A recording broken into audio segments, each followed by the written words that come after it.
நம்மளுடைய இயலாமை. ஆனா எறும்பை பார்த்தீங்கன்னா அதை விட பெருசா எது இருக்கோ அதை தூக்கிட்டு போகும். இதை பார்க்குறாங்க. பார்த்தவர்கள் எறும்பு தூக்கிட்டு போகுது, அது தூக்கிட்டு போறது அப்படி போறாங்க. போகும்போது அந்த எறும்பு எதை நோக்கி பயணிக்கிறது அப்படின்னா, நேரா ஒரு தேரை ஒண்ணு இருக்குது.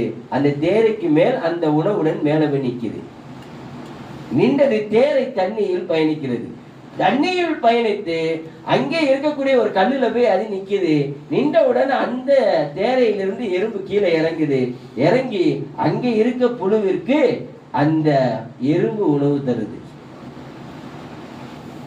அப்ப சுலைமான் அலைஹிஸ்ஸலாத்து வஸ்ஸலாம் அல்லாஹ்வை பார்த்து சொன்னாங்க, ரப்பே, உன்னுடைய படைப்பு நீ யார்?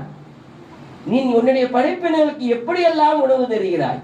அவன் தருபவன் அவன். ஏனென்றால் அந்த புழுவை படைப்பதற்கு முன்னாடி அதனுடைய ரிஸ்கை படைத்து விட்டு தான் அல்லாஹ் படைத்தான். அப்ப நம்மளுடைய ரிஸ்க் நம்மளுக்கு கண்டிப்பா கிடைத்தே தீரும். அவன் எனக்கு தேவையான அத்தனையும் தருகிறான், இன்னும் தருவான், என் பார்வையை மாற்றுவான். அந்த நிலை வரணும், அந்த சூழல் வரணும். யார்கிட்ட நம்மகிட்ட அந்த ஒரு சிந்தனை வர்றதுனால தானே தேவையில்லாத இடங்களில் அவர்களை தேவையில்லாமல் புகழ்கிறோம்.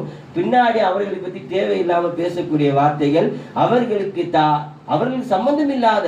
ஏனென்றால் வாழ்வியலில் அவர்கள் மூலமாக நம்மளுக்கு ஏதாவது கிடைக்கும். ஒன்றை தெரிந்து கொள்ளுங்கள், அவனுடைய நாட்டம் இல்லாமல் எதுவும் கிடைக்காது.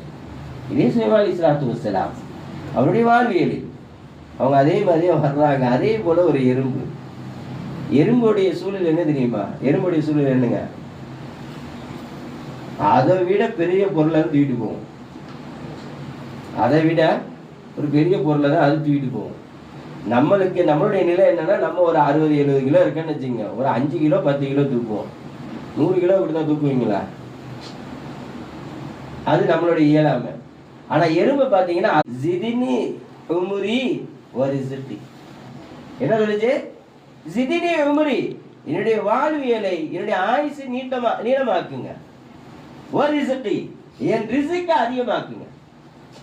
ரிஸ்க கொடுக்கிறது ஒண்ணு இருக்கு, ஆனால் அது காலம் ஃபுல்லா தொடருவது. என்னுடைய ஆயுளை நீளமாக்க யாருக்கும் ஆயுள் இது பண்ண முடியுமாங்க?